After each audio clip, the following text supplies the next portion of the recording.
مولاي صل وسلم دائما أبدا على حبيبك. Bismillahirrahmanirrahim. Assalamualaikum warahmatullahi wabarakatuh.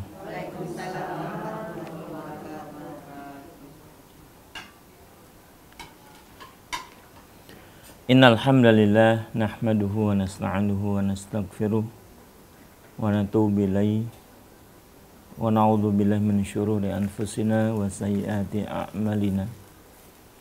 May yahdihillahu fala mudhillalah wa may yudlil fala hadiyalah. Asyhadu an la ilaha illallah wahdahu la syarikalah wa asyhadu anna Muhammadan abduhu wa rasuluh la nabiyya ba'dah. Allahumma shalli wa sallim wa barik ala nabiyyina Muhammad wa ala alihi wa sahbihi wa man tabi'ahu bi ihsan ila yaumiddin. Allahumma la sahla illa ma ja'altahu sahla wa anta taj'alul hasna idza syi'ta sahla.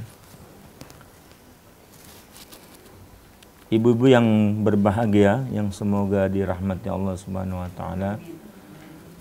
Syukur alhamdulillah di siang hari ini kita masih diberikan nikmat sehat, diberikan keluangan waktu oleh Allah Subhanahu wa taala.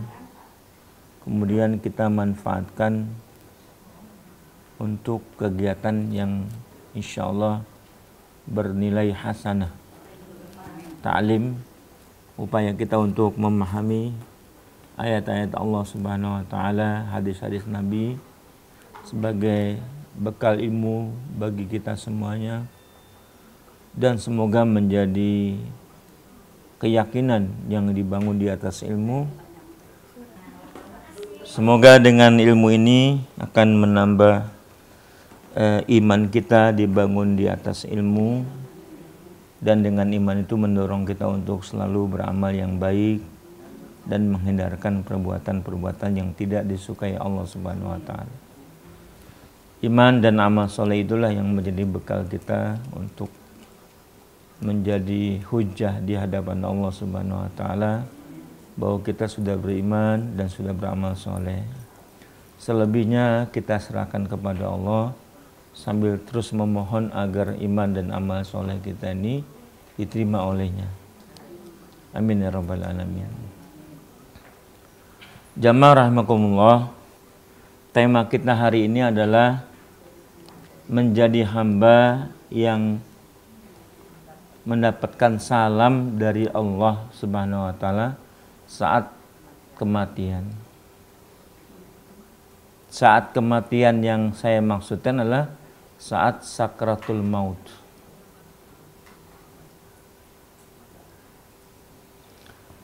Ibu yang berbahagia, kalau kita memberikan salam kepada sesama orang Islam, maka yang memulainya adalah hukumnya sunnah dan yang menjawab adalah wajib. Dalam sebuah hadis Rasulullah bersabda, ini hadis sahih, Nabi bersabda, la tadkhulul jannata hatta tu'minu wa la tu'minu hatta tahabu. Hal adulukum ala syai'in idza fa'altum tahabbtum bih? Qalu bala ya Rasulullah. Qala abshush salama bainakum. Nabi bersabda, tidak akan masuk surga dari kalian sampai dia beriman, dan tidak dikatakan kalian beriman sebelum kalian saling mencintai. Maukah kalian aku tunjukkan satu hal yang bila kalian melaksanakannya akan terwujud kasih sayang di antara kalian? Maka para sahabat menjawab, mau ya Rasulullah. Lalu Nabi menjelaskan, sebarkanlah salam di antara kalian. Jadi ibu, dengan semata menyebarkan salam itu akan mewujudkan persaudaraan dan cinta kasih sayang yang dengan itu menjadi persyaratan masuk surga. Kalau kita renungkan, emang iya gitu. Apakah hanya orang dengan menyebarkan salam itu akan masuk surga? Kalau kita pahami hadis ini secara letterlock, selesai memang. Tentu orang beriman ya, orang iman yang imannya utuh, imannya tidak batal disebabkan kesalahan-kesalahan yang vital yang dilakukannya, maka sebanyak orang beriman itu melaksanakan salam sesama mereka, terwujud kasih sayang, tumbuh iman, maka masuk surga. Nah, kalau kita renungkan lagi rahasianya seperti apa, kalau kita cermati salam itu luar biasa Ibu. Artinya adalah Assalamualaikum, salam sejahtera bagi kalian, warahmatullah, serta rahmatnya dan barokahnya. Itu kalau kita sampaikan, itu orang menjawab. Ibu, kalau dalam hidup ini kita suka menyebarkan salam, ada satu orang saja yang menjawab salam kita dan itu dikabulkan oleh Allah doa dia, selesai nggak? Kan salam itu doa. Misalnya gini, Assalamualaikum warahmatullahi wabarakatuh kepada seseorang. Terus kebetulan orang itu menjawab Waalaikumsalam warahmatullahi wabarakatuh. Kalau orang itu adalah orang yang doanya Allah terima, dia orang soleh, kita selesai hidup kita. Karena salam sejahtera, rahmat Allah dan berkahnya untuk kalian. Karena yang memasukkan seseorang ke dalam surga itu adalah rahmat Allah. Bukan karena amal kita. Yang memasukkan kita ke dalam surga itu bukan amal kita, tapi rahmat Allah. Seperti yang Nabi sabdakan, la yadkhula ahadukumul jannah bi amali. Qalu wala anta ya Rasulullah, qala wala ana illa ayyataghammadi Allah bi rahmatin min. Tidak ada seorang pun, sekali-kali tidak ada seorang pun dari kalian yang masuk surga disebabkan amalnya. Lalu para sahabat bertanya, termasuk Anda ya Rasulullah? Termasuk saya. Kecuali bila Allah Subhanahu wa taala merahmati aku. Bila Allah meliputi aku dengan rahmatnya. Nah sekarang kalau orang menjawab salam atau mendoakan kita lewat salam itu Waalaikumsalam warahmatullahi wabarakatuh. Lalu Allah jawab doa orang ini, berarti orang ini mendapat rahmat. Nah itu bisa kita lihat tentang urgensi menyebarkan salam dari sisi bahwa salam itu doa.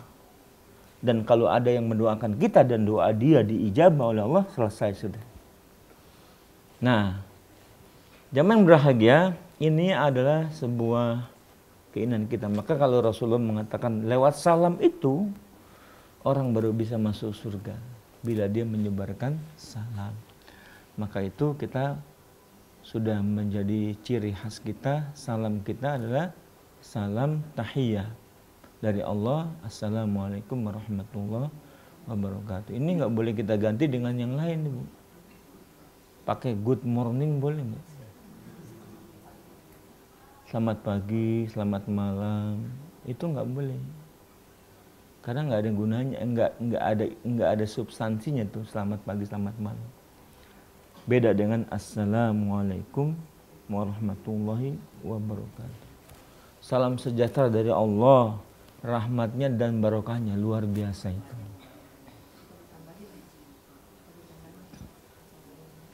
Nah, Bapak Ibu yang Bapaknya belum datang. Ibu yang berbahagia, sekarang masalahnya yang kita inginkan adalah bagaimana kita langsung dapat salam dari Allah Subhanahu wa taala. Ibu bisa buka dalam surah An-Nahl. An-Nahl surat ke-16 ayat ke-32. Ibu yang di belakang kedengeran, Bu ya?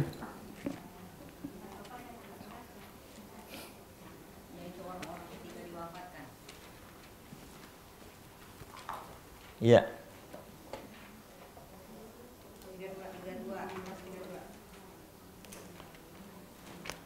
Silakan Bu dibaca.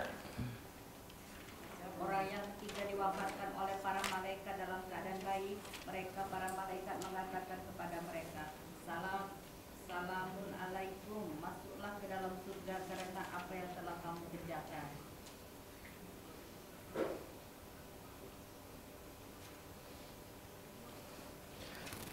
A'udzu billahi minasyaitonir rajim. Alladzina tatawaffahumul malaikatu thayyibina yaquluna salamun alaikum udkhulul jannata bima kuntum ta'malun. Dan orang-orang yang diwafatkan oleh para malaikat, dia adalah orang yang baik, maka malaikat-malaikat itu mengatakan, salam sejahtera untuk kalian. Masuklah ke dalam surga atas balasan atas apa yang kalian kerjakan. Ini kalau kita pahami, Bu, itu bisa pemahamannya berarti bisa jadi nanti di akhirat. Orang-orang yang baik, orang-orang beriman yang baik, yang jiwanya baik. Dari Ibnu Mas'ud radhiyallahu anhu, seperti yang diriwayatkan oleh Abul Qasim, di sana beliau berkata, "Idza aradallahu qabda ruhil mu'min auha ila malakil maut. Iqra'hu minni salam fa idza jaa malakul maut liqabdi ruhihi qala lahu rabbuka yaqra'uka assalam."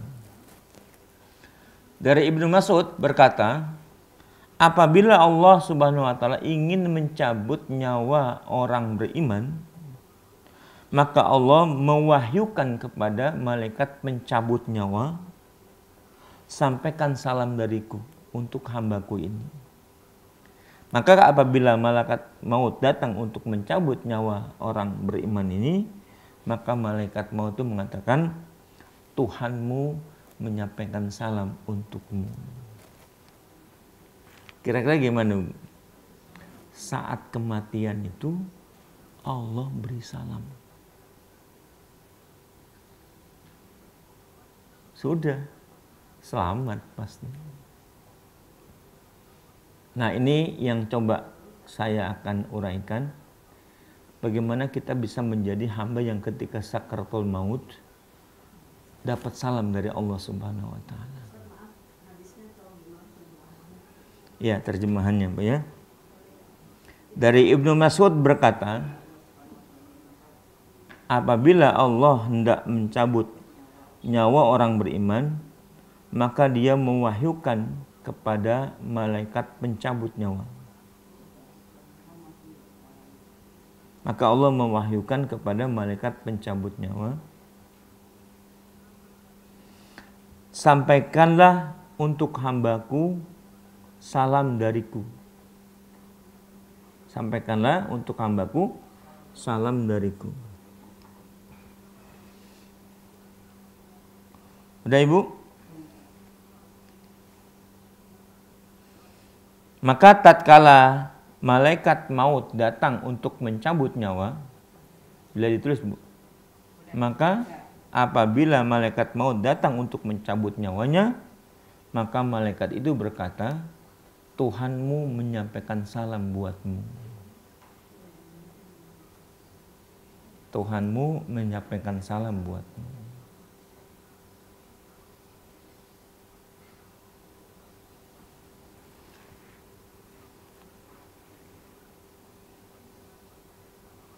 Dalam hadis yang lain juga, Bu, disebutkan yang serupa dengan itu.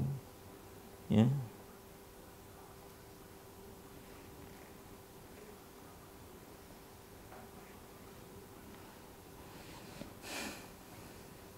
Hadis yang sahih, ya, dari Imam Baihaqi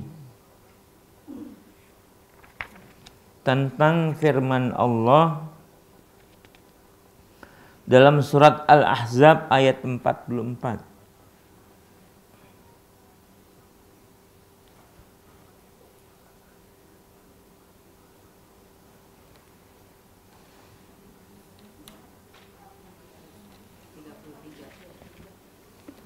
Surat 33 ayat 44.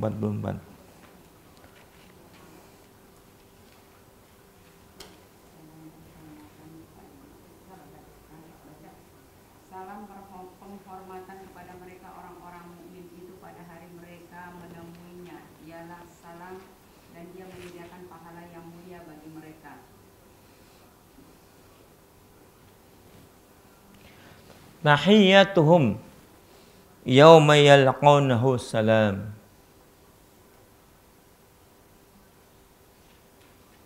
Ucapan saat mereka bertemu dengan Allah adalah salam. Memang ayat ini pada umumnya ahli tafsir menyebutkan adalah saat berjumpa dengan Allah di surga. Lalu Allah menyampaikan salam. Tapi menurut Imam Baihaqi ya, dan Imam Hakim yang mensahihkan hadis ini dari Bara' bin Azib ketika menafsirkan ayat ini Al-Ahzab 44, beliau mengatakan yauma yalqauna malakul maut laisa min mu'min taqbidu ruhihi illa salamun alaihi. Tidaklah ucapan malaikat maut saat mencabut ruh orang beriman kecuali salamun alaihi. Jadi ada dua ya, malaikat menyampaikan salam di surga dan juga pada saat dicabut. Ini sesuai dengan surat An-Nahl 32 tadi. Nah, ibu-ibu yang berbahagia, bagaimana kita itu bisa mendapatkan salam dari Allah Subhanahu wa taala? Inilah kehidupan yang harus kita setting, kita rekayasa, kita wujudkan agar menjadi orang-orang yang saat kematian itu mendapatkan salam dari Allah Subhanahu wa taala. Jamaah rahimakumullah, perlu kita ketahui bahwa sakratul maut itu adalah satu kondisi di mana tidak ada rasa sakit yang melebihi sakratul maut.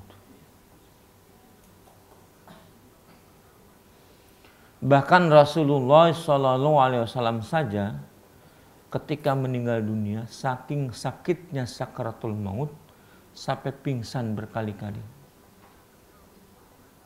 Siti Aisyah bercerita, ketika Rasulullah SAW menjelang ajalnya, beliau ada di pangkuanku.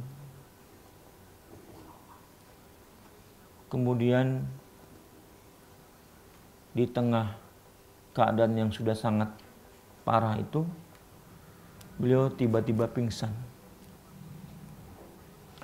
Ketika sadar, beliau berkata, "Ya Allah, aku ingin bertemu denganmu ila rafiqil a'la."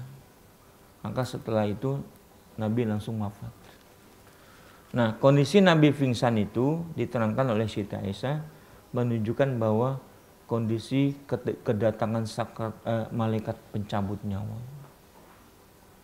Malaikat pencabut nyawa itu datang dengan sangat, kalau secara umum Ibu, dia seram, menakutkan ya. Karena datang dengan satu perintah mencabut nyawa. Jadi tidak ada satu sakit pun yang melebihi sakitnya sakratul maut. Nah, sekarang masalahnya, kok ada orang ketika dicabut nyawanya tersenyum? Ada Bu ya? Ada. Pernah ngeliat Bu? Pernah. Alhamdulillah kalau pernah ngeliat. Karena kata Nabi, itulah pelajaran yang paling berharga. Ini kalau kita ngaji tentang kematian itu mungkin berhari-hari, berbab-bab itu nggak membekas Bu. Nah, kecuali langsung menyaksikan sakratul maut. Itulah sabda Rasulullah, kafa bil mauti mau'idhah. Cukuplah kematian itu sebagai pelajaran bagi yang tidak mati.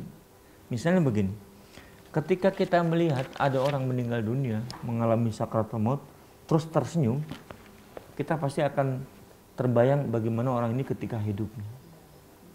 Luar biasa solehnya, baiknya, lalu kita ingin seperti dia. Matinya tersenyum. Atau sebaliknya, ketika kita lihat sakaratul maut, orang ini belingsatan, ketakutan, menyeramkan luar biasa.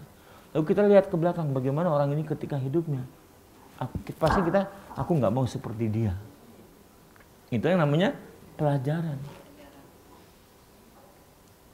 Kalau cuma teori kayak gini, teori, cuman teori. Jadi ibu maka ada perintah sering menjenguk saudara kita yang sedang sakit. Apa salah satu hikmahnya? Kalau pada saat itu kita melihat dia dicabut nyawanya, melihat dicabut nyawanya. Nah jadi ketika malaikat maut datang mencabut nyawa itu dengan wajah menyeramkan. Lalu bagaimana dengan ayat ini? Menyeramkannya wajahnya tidak bisa berubah. Tapi kalau dia sampaikan ada salam dari Tuhan, tersenyum nggak tuh Bu? Bahkan dalam hadis yang lain Rasulullah mengatakan sebelum malaikat maut datang, itu malaikat-malaikat yang lain datang kepada orang yang bakal mati ini. Seolah-olah kalau boleh kita katakan, kamu ntar dulu. Malaikat maut, kamu ntar dulu, kami dulu yang datang. Menyampaikan salam Bu kepada dia. Itulah surat 41 ayat 30 sampai 32. Innal ladzina qalu rabbuna Allah tsumma istaqamu tatanazzalu alaihimul malaikatu alla takhafu wa la tahzanu wa abshiru bil jannati allati kuntum tu'adun. Nahnu awliyaukum fil hayati dunya wa fil akhirah wa lakum fiha ma tashtahi anfusukum wa lakum fiha ma tad'un nuzulan min ghafurir rahim. Sesungguhnya orang yang mengatakan Tuhannya Allah, ini orang beriman, lalu dia istiqomah, maka pada saat kematiannya datang malaikat bergantian Ibu, bukan satu malaikat maut, tapi malaikat-malaikat tatanazzalu alaihimul malaika, bergantian datang malaikat itu. Apa ucapannya? La khaufun alaikum wa la antum tahzanun. Alla takhafu wa la tahzanu. Janganlah kamu merasa takut dan jangan pula kamu bersedih. Wa abshiru bil jannah. Lalu malaikat itu menyampaikan ini loh surga buat kamu. Sesuai dengan yang dijanjikan buat kamu. Nah, barulah kemudian malaikat maut setelah itu untuk mencabutnya, sebelum dia cabut dia sampaikan, aku sampaikan salam dari Tuhanmu.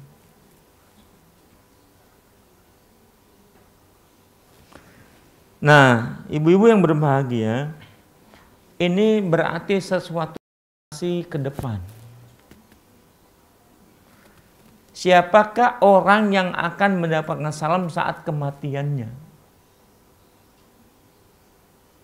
Di situ surat tadi 41 ayat 30 adalah orang yang istiqomah. Orang yang istiqomah, Ibu, kita dikatakan istiqomah itu kalau kita konsisten menjalankan agama ini.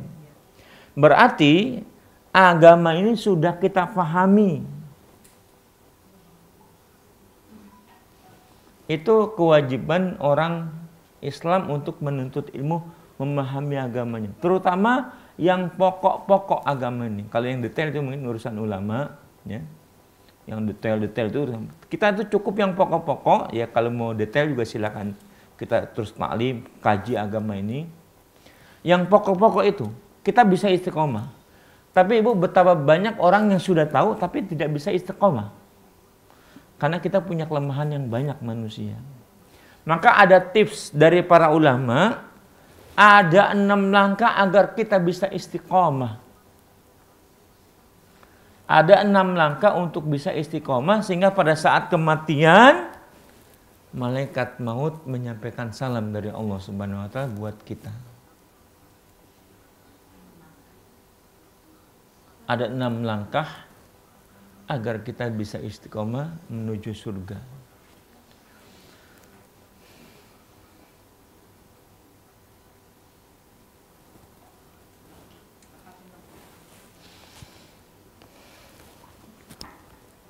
Ini ingat Bu ya, 6 langkah ini bagi orang-orang yang sudah memahami agama. Mana yang halal, mana yang haram, mana yang boleh, mana yang nggak boleh. Artinya gini, secara keilmuan kita sudah selesai. Yang paling sederhana begini, rukun Islam 5 Bu ya, tahu kita semuanya. Tahu Bu ya? Ini kalau kita bicara yang sederhana, rukun Islam 5. Yang satu keyakinan, syahadatain, yang 4 itu amaliyah. Tapi ada nggak orang yang sudah muslim kadang-kadang sholatnya bermasalah? Banyak. Berarti tidak istiqomah dia. Itu baru Islam. Belum lagi yang lain-lain.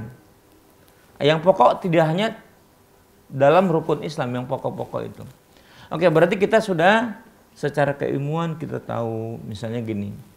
Di samping ibadah kita kepada Allah yang rukun Islam, bagaimana juga hubungan kita kepada sesama kita, ibu kepada suami, kepada anak-anak, ya, saya kepada istri, kepada anak-anak, kepada tetangga, kepada sesama muslim. Ada hal yang pokok yang harus kita ketahui. Misalnya bahwa tadi yang kita bahas, orang Islam harus memberi salam kepada sesamanya. Ibu pernah ke mall nggak Bu? Sering Bu ya? Di lift atau di jalan ketemu nggak perempuan yang pakai jilbab? Ibu ngasih salam nggak? Kenapa nggak Bu? Bukan kadang-kadang mereka itu wajahnya juga sahabat gitu. Walaupun satu lift. Alhamdulillah kita di negeri yang mayoritas muslim. Itu pasti setiap yang kita temui itu adalah muslim. Kita kenal atau tidak, berwajah ramah atau masam. Perintah Nabi, sampaikan salam kepada orang yang kamu kenal dan yang tidak kamu kenal. Ibu pernah naik angkot enggak? Enggak. Naik busway pernah? Enggak juga ya? Ya kalau pakai mobil sendiri emang susah ya. Kalau Ibu pernah naik busway, itu yang penumpang busway muslim enggak Bu? Pasti muslim. Karena negara kita mayoritas muslim. Ya kalau ada orang non muslim paling 1-2 orang. Wajib nggak nyampaikan salam? Wajib, tapi mereka pada diem semua Ustaz. Bukan urusan kita Ibu. Yang penting memberi salam. Bukan urusan kita. Kewajiban kita yang memulai. Sunahnya kita memulai. Menyebarkan salam kata Nabi. Sebarkan salam. Coba Ibu kalau ada di pojok itu orang yang ikhlas. Ketika kita assalamualaikum warahmatullahi wabarakatuh, waalaikumsalam warahmatullahi wabarakatuh, selesai dah Bu. Selesai nggak Bu? Selesai, doa dia diijabah oleh Allah Subhanahu wa taala. Belum tentu itu Bu, penghuni surga itu orang-orang yang di masjid, yang rajin ibadah. Jangan-jangan orang-orang yang maaf, yang mungkin tidak diperhitungkan oleh banyak orang, dia yang selalu doanya diijabah oleh Allah. Dia orang yang hatinya baik di sisi Allah Subhanahu wa taala. Nah, sebarkan salam. Nah, itu termasuk hubungan sesama kita yang wajib kita ketahui. Nah, jadi banyak hal yang harus kita pertahankan, kita istiqomah di dalamnya. Maka di sini ada 6 langkah supaya kita bisa mendapatkan salam saat kematian, Ibu. Yang pertama tidak boleh kita lupa yang namanya musyarotoh. Musyarotoh.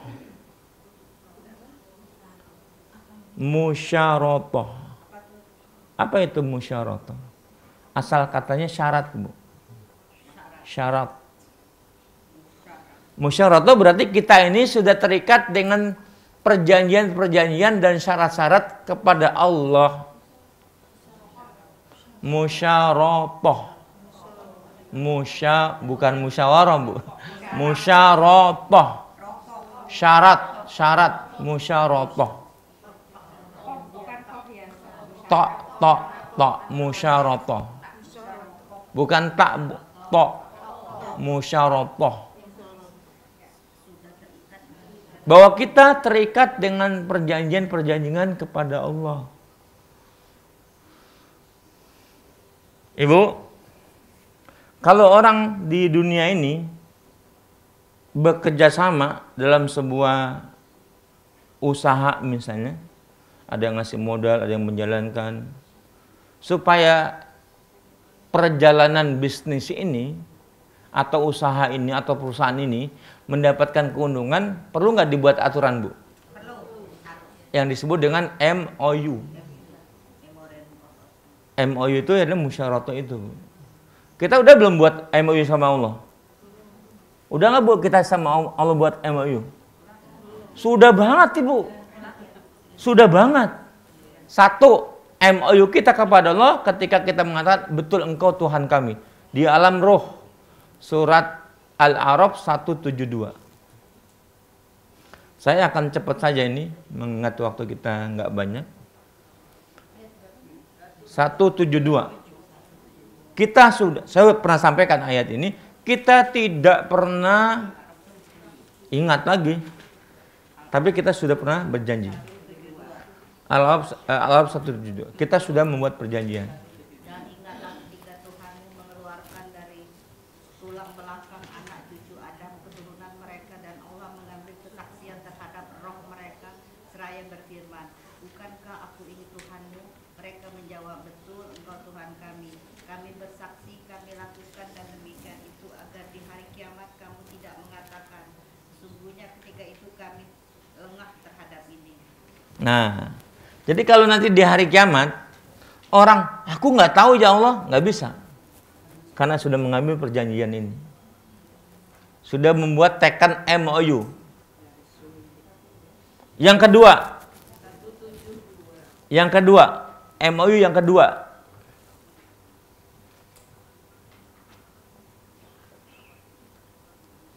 kita berikrar syahadatain ketika hidup di dunia. Tadi kan di alam ruh tuh. Ketika kita lahir, apakah kita dari keturunan atau orang yang baru masuk Islam, kita sudah mengatakan asyhadu alla ilaha illallah wa asyhadu anna Muhammadar Rasulullah. Sudah, Bu, yang kedua ya.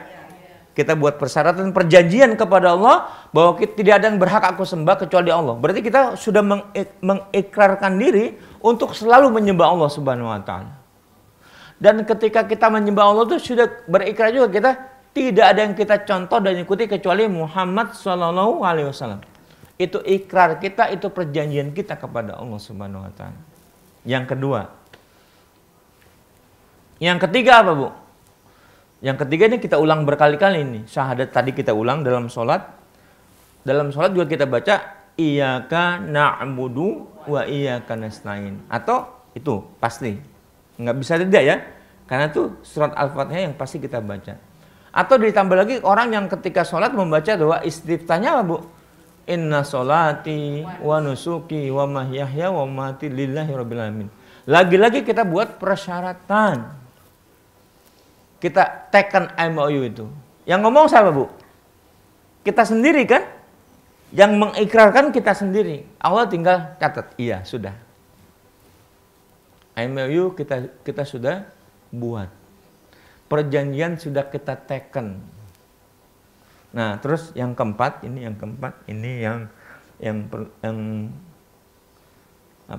yang mungkin sebagian besar kita kurang menyadarinya. Ibu kalau bangun tidur bacanya apa, Bu?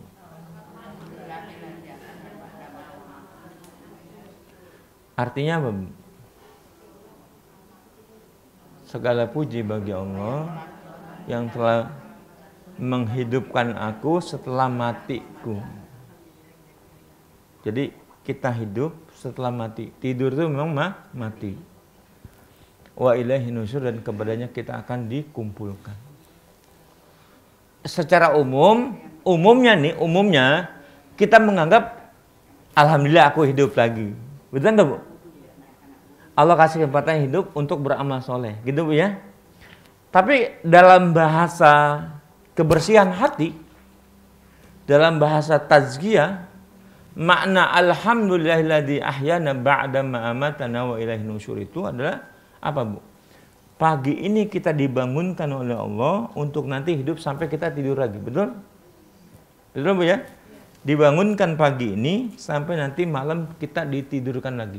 Itu berarti kita berikrar bahwa hari ini aku hanya ingin berbuat yang mendapat pujian dari Allah Subhanahu wa taala. Itu ikrar kita, Bu. Karena pakai hamdalah. Jadi bukan sekedar wah, alhamdulillah saya dihidupkan. Tapi sejatinya itu kita berikrar bahwa hidup ini yang dari pagi sampai malam nanti tidur lagi hanya berisi dengan hal-hal yang terpuji. Itu ikrar kita yang ngomong kok. Setuju nggak Bu? Bu, setuju nggak? Kita ingin hal-hal yang terpuji.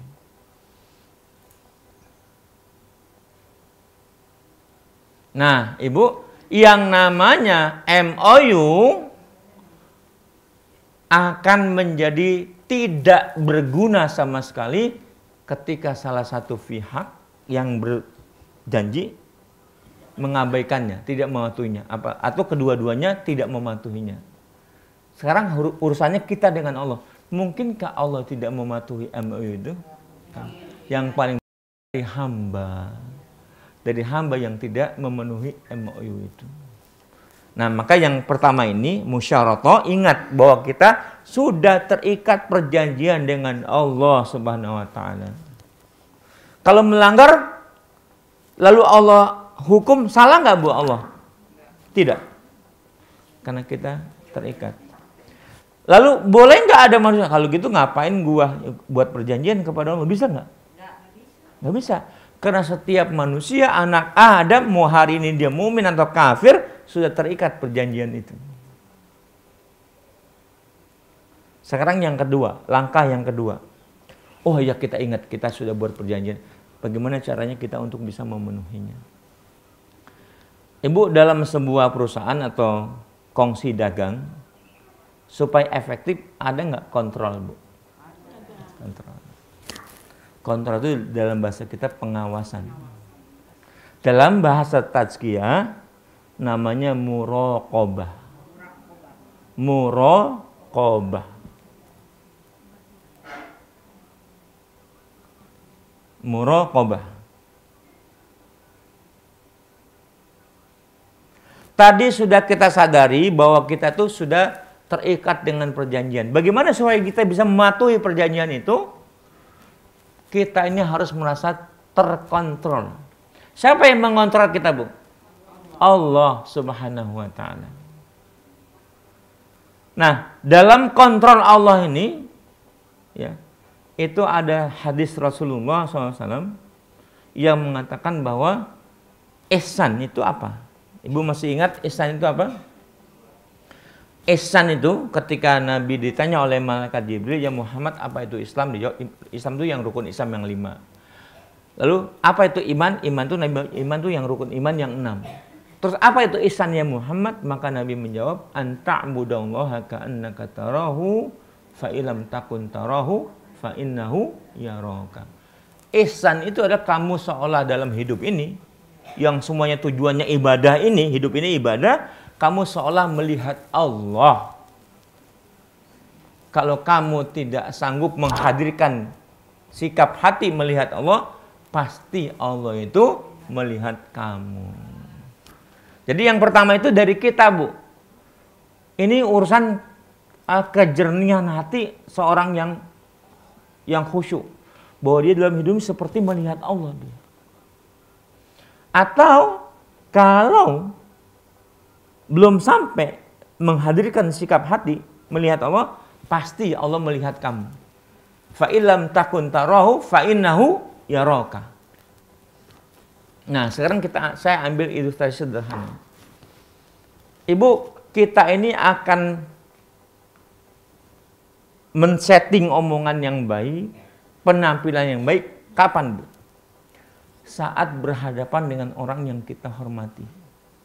Setuju, Bu? kita ketemu Pak Lurah misalnya, kita hormati Pak Lurah ya. Mungkin nggak Bu kita bicara sembarangan? Perilaku kita sembarangan ngomongin, pasti kita dengan santun, Assalamualaikum Pak Lurah, saya ada perlu.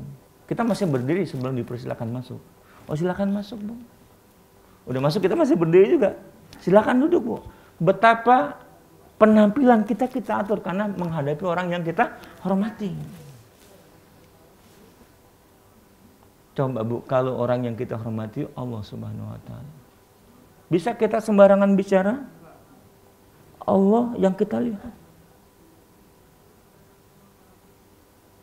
Kalau kita bisa menghadirkan bahwa minimal Allah itu melihat kita, orang akan menata omongannya, menata perbuatannya, menata penampilannya.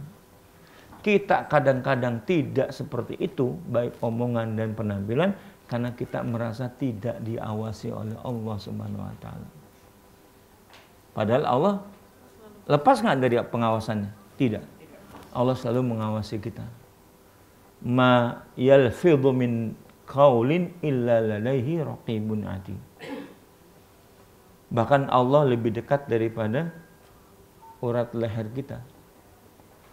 Dia Asy-Syahid yang maha menyaksikan.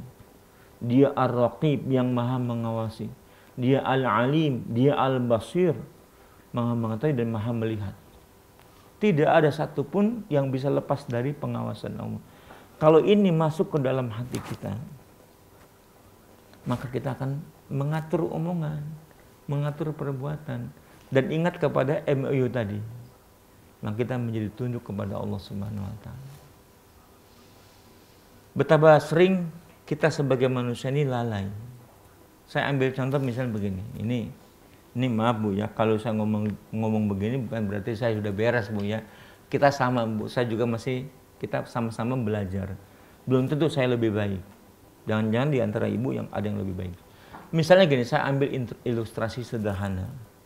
Ada seorang di rumah tuh masih mengerjakan ya, nggak dosa-dosa banget sih, ringan dah. Cuman tidak baik. Misalnya suka nonton TV acara-acara misalnya musik gitu Bu ya. Ada nggak Bu? Musik, stand up komedi gitu ya. Asik dia nikmati. Sedang asik nikmati, tiba-tiba ada suara orang mau datang Bu. Ternyata dia kena itu suara ustadznya. Suara ustadznya yang dia hormati, dia kagumi. Maka tergopoh-gopoh dimatiin lampu, baru dia matiin TV-nya, baru dia sambut ustadznya masuk. Satu, Ibu, secara imannya orang ini punya iman. Karena dia malu perbuatan yang kurang baik dilihat oleh ustadznya. Betul nggak Bu? Nabi bersabda al-haya minal iman. Malu itu bagian daripada iman. Dia malu kan, masa ada ustadz terus nonton TV kan nggak enak. Iman.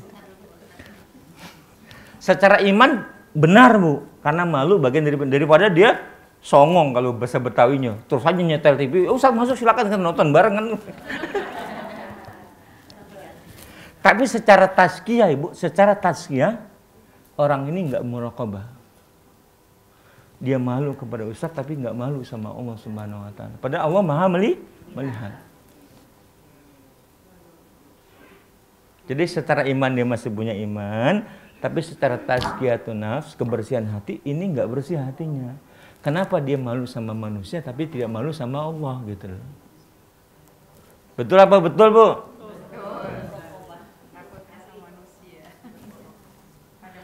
Memang tabiat jiwa manusia, dia akan hormat kepada orang yang dihormati. Bahkan yang dihormati salah pun dia tetap akan memaafkan. Contoh yang lain. Ini saya nih, maaf. Misalnya ibu lagi naik mobil, ibu nyetir atau ibu pakai supir, tiba-tiba ada yang nyerempet ibu. Umumnya kita marah nggak Bu? Apalagi nggak kenal. Wah dasar kamu, kemana mata kamu? Nggak ngeliat gitu Bu ya. Tapi kalau yang nyerempet itu misalnya Pak Lurah, oh nggak apa-apa, Pak Lurah nggak apa-apa, cuma lecet dikit nggak apa-apa. Kenapa Bu?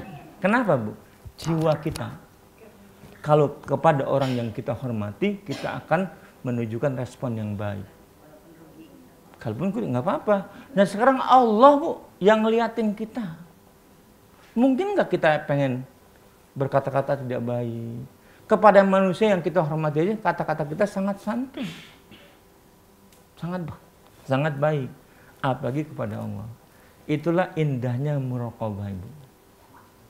Merasa diri selalu diawasi oleh Allah Subhanahu wa taala. Nah, kemudian yang ketiga, langkah yang ketiga.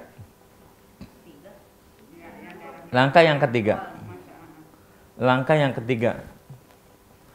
Langkah yang ketiga itu Ibu muhasabah.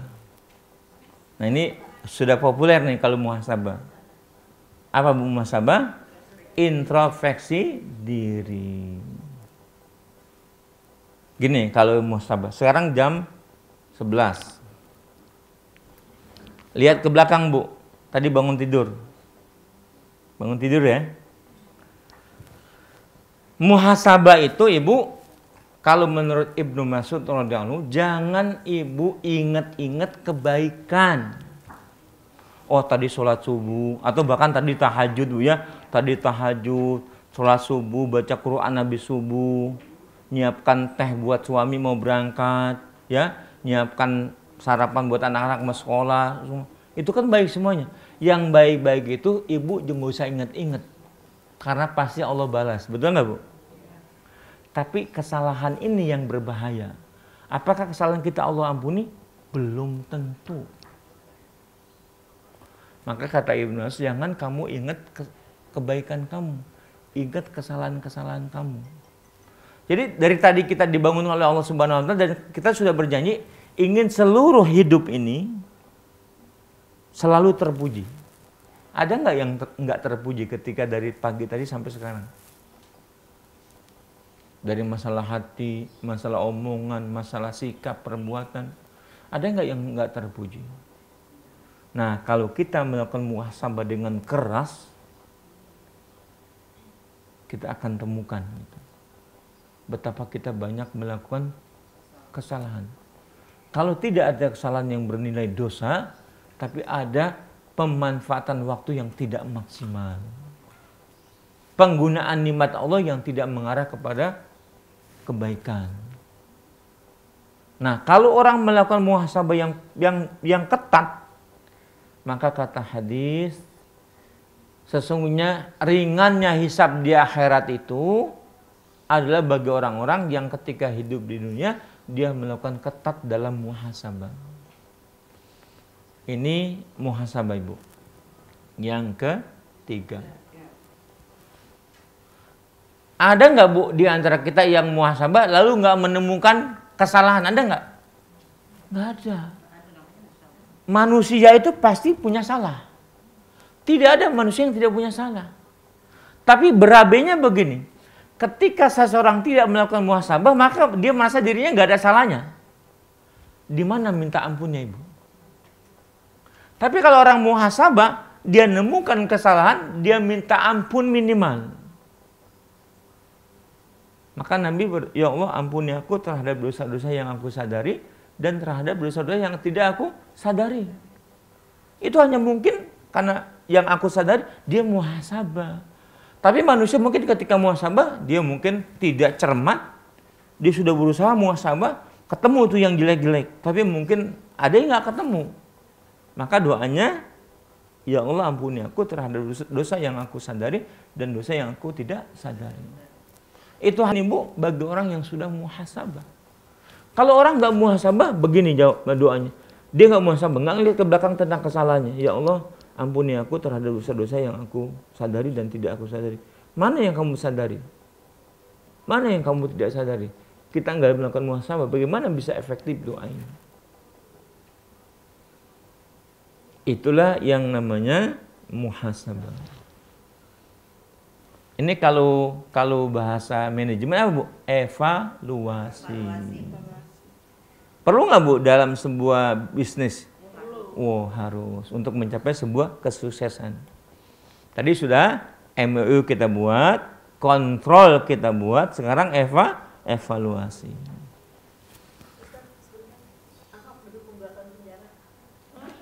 Alhamdulillah. Takbir dong Bu. Allahu Akbar. Sudah Bu, ponis. Tapi mungkin nanti ada banding Bu.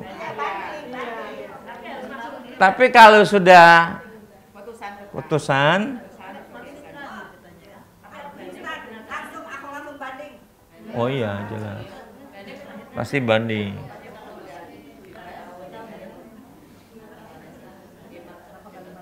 Allahu Akbar. Kerikil hilang satu Bu. Kerikil Islam sudah hilang satu Bu. Hah? Oh ya kalau enggak, kalau dia menang terus ini terponis, gagal juga dia. Alhamdulillah.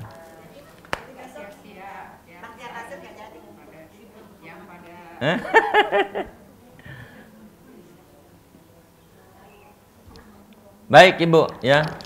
Mudah-mudahan ya banding, wajar ya banding. Silakan banding. Nanti larinya ke pengadilan. Langsung ke pengadilan tinggi. Pengadilan tinggi masih kalah juga, dia kasasi. Tinggal di MA. Di MA masih kalah juga, dia akan PU Bu. PU sampai 2 kali ya. Namanya politisi gimana? Sebisa mungkin dimolor-molorkan Bu. Iya. Ini intermezzo sebentar Bu ya. Sekarang kita kembali ke akhirat nih. Kita kembali ke akhirat nih. Kembali ke laptop Bu ya. Kembali ke laptop. Nah, jadi itu evaluasi sangat vital. Kenapa Bu evaluasi? Mengetahui kekeliruan di belakang untuk apa? Perbaikan. Maka yang keempat apa Bu? Yang keempat itu yang namanya mu'aqobah. Mu'aqobah itu mu'aqobah, menghukum diri. Menghukum diri Bu. Kenapa perlu menghukum diri? Ibu gini, kalau kita bicara sederhana tentang perusahaan, ada di antara yang terlibat dalam menjalani roda bisnis ini, ada yang indisipliner terhadap MOU. Diapain Bu? Diperingatan. Kalau berat diapain Bu? Sanksi. Kalau berat diapain? Sanksi. Nah, sanksi itu untuk apa Bu? Sanksi itu diperlukan untuk agar orang tidak mengulangi perbuatannya. Semakin berat sanksi itu, semakin ada efek jera bagi yang bersangkutan. Nah, sekarang ini urusan diri kita nih. Kan kita bergeningnya kepada Allah nih. Perjanjian kita kepada Allah. Maka kalau kita lihat diri kita ke belakang lewat muhasabah tadi dan ada kekeliruan-kekeliruan, maka untuk tidak terulang ke depan karena kita ingin memperbaikinya, kita memerlukan apa yang namanya mu'aqobah, menghukum diri. Nah, ini menghukum diri di tengah-tengah kita hari ini tuh nggak populer Bu, tapi menjadi kebiasaan rutin para sahabat Nabi kalau mereka melakukan sebuah kesalahan. Contohnya begini Bu, sederhana padahal kesalahannya. Umar ibn Khattab radhiyallahu anhu, Ibu, pernah menjual tanahnya seharga 200.000 dirham. Kenapa Bu? Lalu disumbangkan ke dalam Islam hanya lantaran ketinggalan takbiratul ihram sholat asar bersama Nabi. 200.000 dirham Bu, hari ini berapa? Hari ini 10 miliar. 10 miliar. 10 miliar Ibu. 200.000 dirham, itu 1 dirham 50.000. 1 dirham sekarang 50.000. Ibu bayangkan orang menghukum dirinya dengan menginfakkan 10 M hanya lantaran tidak mendapatkan takbiratul ihram Bu. Bukan sholatnya ketinggalan, enggak ketinggalan. Takbiratul ihramnya. Jadi ketika masuk Nabi sudah baca, udah kelewatan, sudah mungkin masih baca Al-Fatihah. Tapi dia ketika Nabi takbiratul ihram dia nggak ada di situ. Terus ada lagi seorang sahabat sholat sunat di kebunnya Bu. Sholat sunat di kebunnya. Namanya Abu Thalhah radhiyallahu anhu. Sholat sunat di kebunnya, kan sholat sunat boleh nggak di masjid Bu ya? Di tamannya, di kebunnya. Ketika lagi sholat Bu, itu ada burung indah Bu, burung indah. Lalu dia jadi terganggu kekhusyuannya ngeliatin burung. Terus dia lupa berapa rakaat nih gua tadi?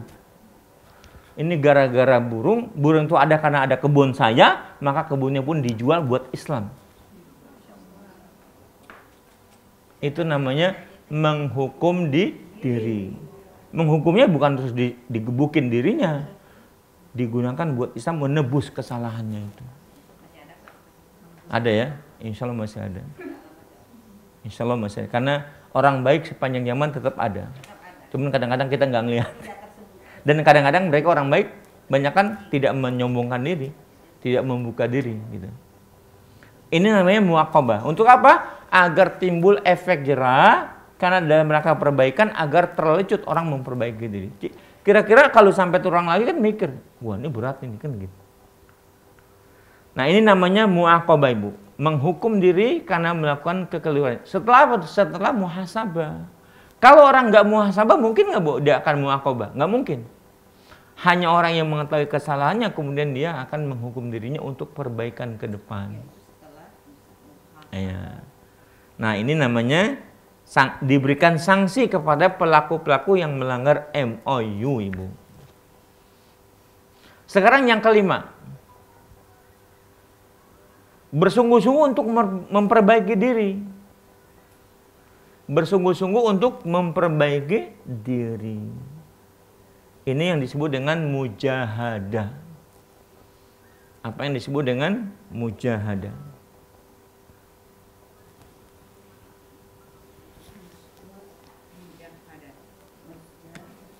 Mujahadah. Bersungguh-sungguh untuk memperbaiki diri atau mujahadah. Nih Ibu ya, tadi kita sudah punya MOU, terus punya kontrol dari Allah, terus kita muhasabah lihat ke belakang, dapat kejelekan, kesalahan, hukum diri, terus sekarang untuk supaya nggak terulang jeleknya apa Bu? Perbaiki diri dengan cara mujahadah. Tidak mungkin seseorang itu akan memperbaiki dirinya tanpa mujahadah. Kesungguhan ini yang namanya jihad Ibu. Jihad itu bukan hanya perang ngadepin orang kafir Bu. Jihad itu artinya bersungguh-sungguh. Wa man jahada fa innama yujahidu li nafsi. Surat Al-Hajj ayat 78, wajahidu fillahi haqqa jihadi. 22 ayat 78. Berjuanglah kamu, berjihadlah kamu, bersungguh-sungguhlah kamu di jalan Allah dengan sebenar-benarnya jihad.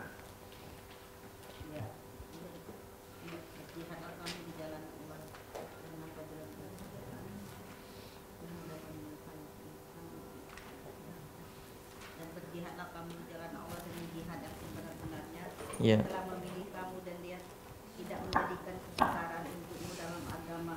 Ikutilah agama nenek moyangmu Ibrahim. Allah telah menamakan kamu orang-orang muslim sejak dahulu dan begitu pula dalam Al-Quran agar Rasul Muhammad itu menjadikan saksi atas dirimu dan agar kamu semua menjadi saksi atas segenap manusia. Maka laksanakanlah sholat, tunaikan zakat dan memperteguhlah kepada Allah. Dialah pelindungmu, dia sebaik-baik pelindung dan sebaik-baik penolong. Kemudian surat 29 ayat 6. 29 ayat 6.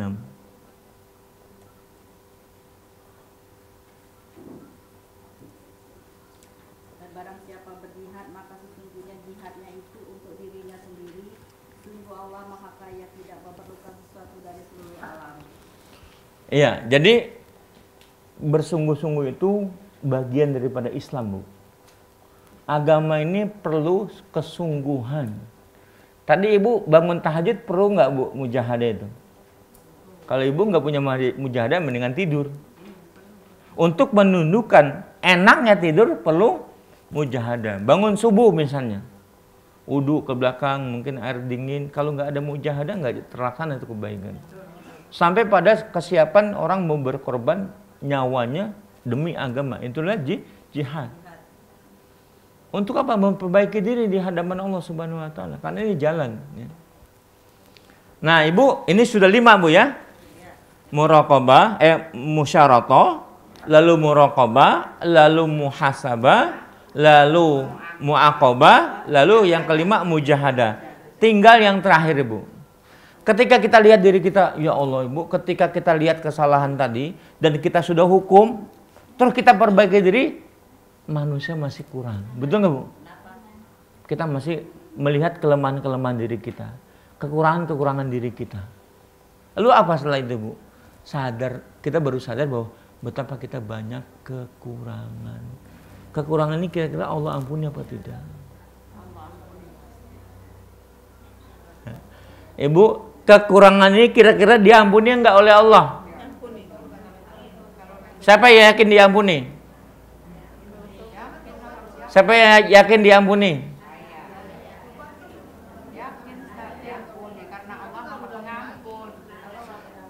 Allah Maha Pengampun bersifat global. Tapi kalau kembali kepada diri kita, yakin nggak, Bu?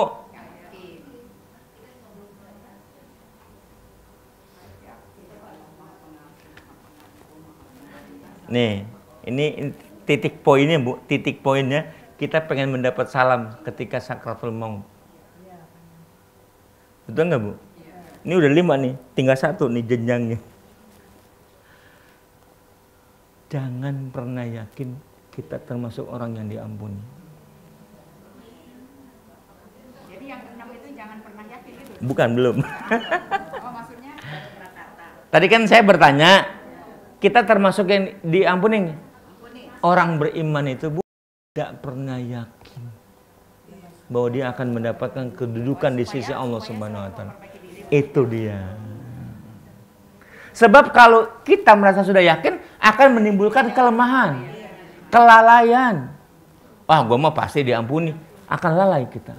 Tapi kalau kita, aku belum tentu nih, akan terus introspeksi diri, memperbaiki diri. Maka yang ke-6, Ibu, namanya mu'atabah. Mu'atabah. Mencela diri. Orang yang selalu mencela diri. Iya, jangan nyela orang lain, nggak boleh. Nggak boleh, Bu, mencela orang lain, cela diri sendiri. Mu'atabah. Mu'atabah. Mencela diri, Ibu. Tadi kan, kalau ini saya ulang, saya introspeksi ke belakang, sudah punya MOU. Sudah merasa dikontrol oleh Allah. Lalu kita introspeksi. Banyak nih kesalahan kan? Terus sampai kalau ada kesalahan yang besar kita menghukum diri untuk timbul efek jerah. Terus kita bekerja keras sungguh-sungguh untuk memperbaikinya, masih dapat kelemahan. Maka kita merasa diri kita belum apa-apa di hadapan Allah. Itulah namanya mu'atabah. Merasa diri mencela diri. Mu'atabah. Asal katanya aib, Bu. Atabah, aib itu kan celaan. Aib itu kan celaan. Sesuatu yang jelek. Nah, Ibu coba buka surat 75 ayat 2.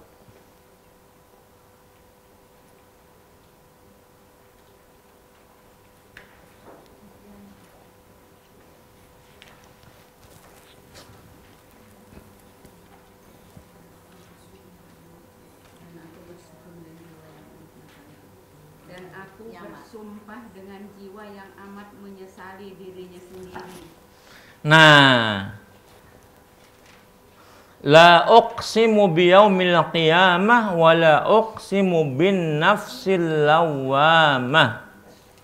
Sungguh aku bersumpah dengan hari kiamat dan aku bersumpah dengan jiwa yang selalu menyesali dirinya.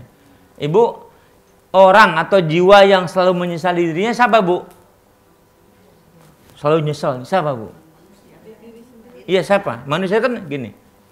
Ya, itu manusianya siapa tuh yang suka menyesali dirinya? Secara umum orang itu nanti di kiamat tuh, di hari kiamat, di akhirat itu orang kafir menyesal. Orang kafir menyesal, orang munafik menyesal, orang Islam yang lalai menyesal. Itu umumnya kita beranggapan begitu. Tapi kalau menurut tafsir yang sahih, bahwa nafsul lawwamah, jiwa yang selalu mencela, jiwanya orang beriman, Ibu. Kenapa Bu menyesali diri? Kenapa Bu menyesali diri? Lihat ke belakang tadi. Sudah ada MOU, sudah Allah ngawasin, terus introspeksi, ketemu nggak Bu kesalahan? Terus dia sudah hukum diri, terus dia perbaiki diri dengan mujahadah, masih jatuh. Maka dia menyesal, memang saya jelek, saya nggak lebih baik. Nah Ibu, jiwa yang selalu menyesali dirinya itu jiwa orang beriman. Jiwa orang beriman nggak pernah merasa pede, Bu. Ibu pede nggak dengan Islam? Pede dengan Islam, karena Islam satu-satunya. Tapi untuk diri kita, jiwa kita, apakah saya termasuk yang selamat? Hari ini, Bu, hari ini kita alhamdulillah beramal sesuai dengan amalan-amalan ahlu surga. Betul nggak, Bu? Tapi siapa yang tahu nanti sakaratul maut kita husnul khotimah? Siapa yang tahu? Nggak ada. Kalau ada orang yakin gua mah akan baik, ini justru dia orang yang paling jelek. Orang beriman menyesali dirinya, maka ketika dia sesali dirinya banyak kurangan, yang ada apa, Bu? Ya Allah, Allahumma inni as'aluka husnal khotimah. Kalau orang sudah merasa beres, sudah baik, doa ini akan jarang dia ucapkan. Ya Allah, aku minta kepadamu agar husnul khotimah. Kalau Nabi SAW apa doanya? Allahumma ja'al akhiru kalamina khawatimiha waj'al khairu ayamina yauma liqa'ik. Ya Allah, aku mohon kepadamu agar ucapan terakhirku adalah ucapan saat kematian yang baik. Dan aku inginkan agar hari yang terbaik adalah saat berjumpa denganmu. Kapan orang berjumpa dengan Allah, Bu? Saat sakratul maut, dicabut nyawa itu, karena ada salam dari Allah Subhanahu wa taala. Hadis, Bu. Nanti Ibu bisa catat ya. Nah, jadi saya tuntaskan dulu, Ibu. Kalau mu'atabah ini ada pada seseorang, maka setiap dia berhadapan dengan kaum muslimin akan menghormatinya. Karena dia tidak lebih baik daripada orang lain. Tapi kalau kita merasa lebih baik dari seseorang, maka orang itu akan mudah menjadi bahan hasad kita nggak menghormatinya, pasti begitu. Kayak tadi, mobil nyerempet saya, dasar lu supir angkot nggak punya otak gitu, Bu ya. Tapi kalau itu Pak Lurah, nggak apa-apa Pak Lurah. Kenapa ada begitu, Bu, jiwa kita? Karena ada merendahkan orang lain. Kepada orang yang kita sudah pasang lebih baik, kita pasti dengan kalimat-kalimat yang baik. Iya Pak, iya? Iya. Nah Ibu, terakhir mu'atabah ini ada hadis sahih dari Anas bin Malik radhiyallahu anhu, riwayat Imam Ahmad nomor 12.967. Beliau berkata, ketika kami sedang duduk-duduk bersama Rasulullah di majelis, tiba-tiba Rasulullah bersabda begini, sebentar lagi akan ada orang yang akan datang, dia ada termasuk ahlu surga. Maka datanglah orang itu, ternyata sahabat Ansor, Ibu. Dia baru saja berwudu, itu jenggotnya masih basah, dan dia pegang sandalnya dengan tangan kiri, lalu masuk ke masjid, lalu letakkan ke tempatnya, lalu sholat sunat. Itu di satu hari. Besoknya Nabi bersabda lagi, sebentar lagi akan datang orang yang di antara penghuni surga. Yang nongol orang yang kemarin. Masih seperti kemarin, baru berwudu, basah jenggotnya, kemudian megang sandal sebelah kiri. Pada hari ketiga, Nabi bersabda lagi, sebentar lagi akan datang orang yang menjadi penghuni surga. Orang itu lagi, Bu. Maka ada satu sahabat bernamanya Abdullah bin Amru bin Al-As radhiyallahu anhuma berkata, membuat semacam rekayasa kejadian. Tujuannya hanya untuk bisa nginep di rumah orang ini, pengen memperhatikan amal apa sih yang dimilikinya, sehingga Nabi mengatakan dia penghuni surga. Maka dia ngomong gini, wahai saudaraku, aku lagi ribut sama bapakku. Bapaknya sahabat mulia, Amr bin As. Dan aku sudah bersumpah nggak mau pulang. Ibu kalau orang marah terus nggak tegur sapa berapa hari, Bu? 3 hari. Terus kalau kita ada tamu berapa hari kita jamu? 3 hari. Betul, cocok. Kata sahabat Abdullah bin Amr bin As, aku lagi ribut sama orang tuaku, aku udah berdiri nggak mau pulang. Boleh nggak aku nginep di rumah kamu? Oh silakan. Maka diajak nginep, Bu, ke rumah orang ini yang sahabat Ansor tadi, yang penghuni surga. Malam pertama dilihat nih kayak apa amalnya orang. Kok penghuni surga kayak gini gitu loh. Orang sederhana biasa saja gitu loh. Pas malam dia lihat orang ini nggak istimewa, nggak bangun tahajud, nggak apa-apa. Loh, kok bisa sih? Kan kalau kita anggap penghuni surga pasti tahajudnya luar biasa. Cuma orang ini kalau lagi tidur kan suka berbalik, Bu, ya, kanan kiri. Setiap berbalik dia memuji Allah. Entah itu subhanallah, entah itu alhamdulillah, entah itu astagfirullahaladzim. Selalu begitu istighfar. Lah itu bisa keluar mulutnya lagi tidur, bisa keluar zikir. Malam kedua nggak bangun tahajud juga, Bu, tapi selalu yang dilihat itu kalau balik-balik berzikir dia. Sampai hari ketiga lagi-lagi tidak bangun. Akhirnya ketika sudah mau habis kan masa nginepnya 3 hari, akhirnya diungkap, aku sebenarnya nggak ribut sama bapakku. Aku cuma pengen tahu kamu itu termasuk orang yang disebut ahlu surga oleh Rasul. Hah? Masa iya? Iya. Terus amal kamu apa? Kata sahabat yang nanyain. Loh, aku nggak punya apa kecuali seperti yang kamu lihat. Ya, begitu. Jadi kalau habis malam itu nggak tahajud, terus pas adzan subuh, wudhu, terus ke masjid bersama Rasulullah. Jadi nggak ada istimewanya gitu, Bu. Kalau menurut anggapan sahabatnya, istimewanya apa nih? Cuman tadi kalau tidur bolak-balik berzikir. Akhirnya gini, sebenarnya saya nggak punya urusan, nggak punya masalah dengan bapak saya. Aku hanya pengen menyelidiki kamu termasuk ahlu surga. Ada apa? Apakah kamu punya amal yang baik? Ya gitu, kamu seperti yang kulihat. Ya udah gitu. Ini sahabat ini penasaran, kok nggak istimewa jadi penghuni surga, Bu? Akhirnya udah saya pamit deh. Saya kecewa dia nggak dapat apa-apa, istilahnya begitu. Tapi akhirnya sebelum dia keluar rumah dipanggil sebentar. Aku ini setiap bertemu dengan kaum muslimin tidak pernah menganggap diriku lebih baik dari dia. Lah, lalu kata sama, itu yang istimewa yang kami belum bisa. Jadi sahabat ini termasuk ahlul jannah apa, Bu? Merasa diri tidak lebih baik daripada orang Islam yang lain. Nah, Ibu, ini endingnya mu'atabah. Tadi saya sebutkan nafsul lawamah, jiwa yang selalu menyesal. Kapan, Bu, kita jadi punya nafsul mutmainnah? Nafsul mutmainnah apa, Bu? Jiwa yang tenang.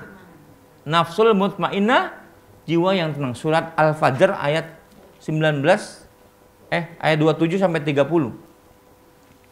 Surat Al-Fajr 27 sampai 30 ada nafsul mutmainnah.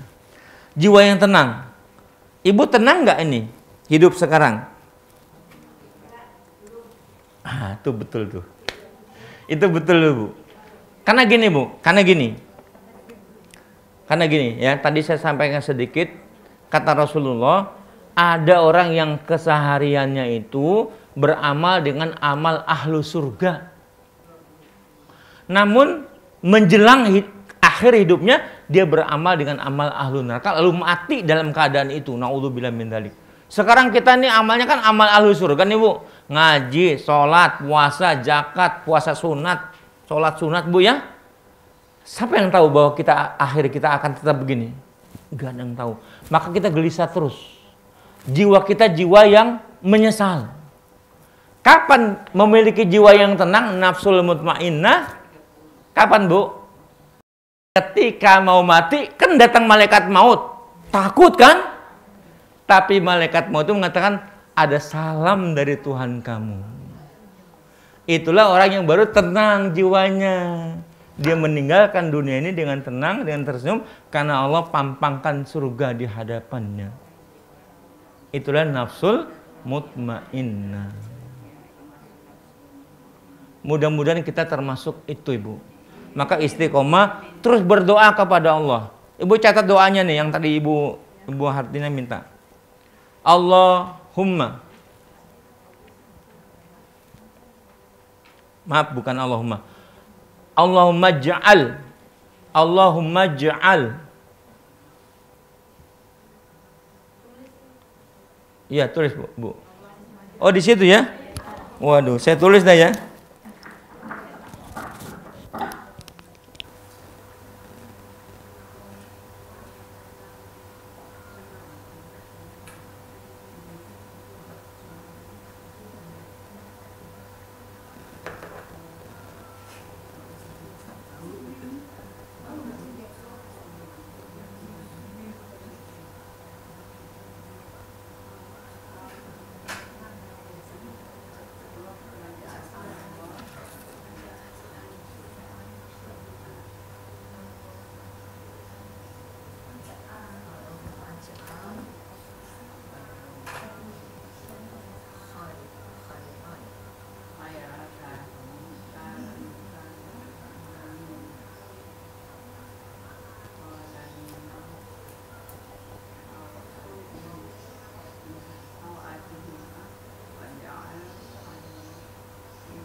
Allahumma ja'al khairat kalamina khawatimiha. Ini titik kesini ya.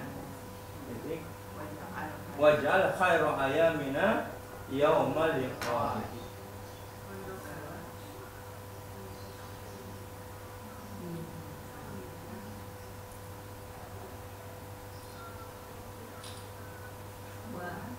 Wa ja'al khairat ayamina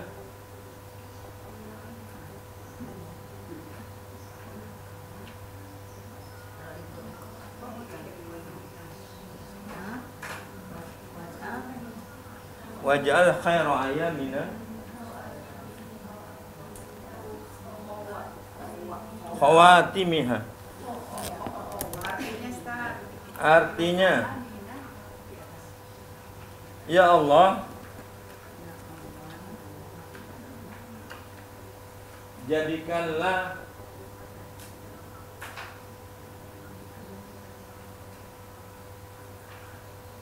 ucapan terbaik kami sebagai penutup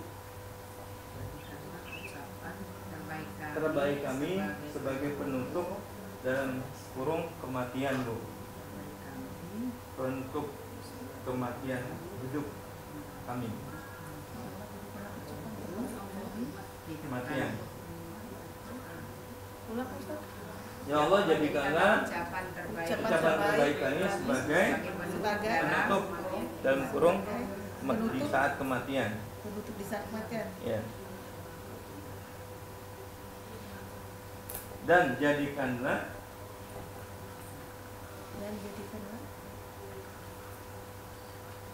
hari-hari terbaik kami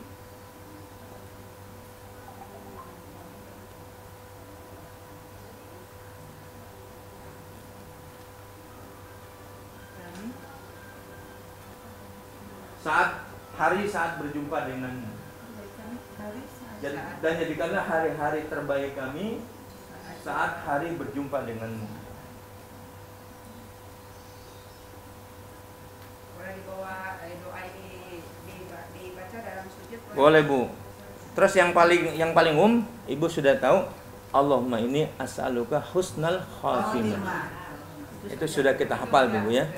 Allahumma ini as'aluka husnal khatimah. Kita baca artinya aja, tidak sholat. Bisa. Kalau dalam sholat nggak boleh, Bu. Di dalam sujud, di saat kita sujud. Nggak boleh. Baca artinya. Kalau mau baca setelah sholat, berarti kalau mau baca terjemahannya setelah sholat lebih baik. Orang itu tidak boleh baca bahasa. Coba Ibu, itu kan sebentar, Bu ya. Coba kita baca deh. Bismillahirrahmanirrahim. Allahumma ja'al khaira kalamina khawatimiha waj'al khaira ayamina yaumal liqa'ik. Itu insya Allah dibaca 1 hari 5 kali, 3 hari hafal insya Allah. Ayamina.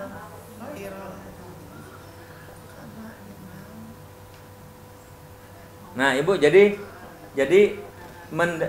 mendapatkan nafsul mutmainnah itu justru dengan kita merasa belum apa-apa di hadapan Allah.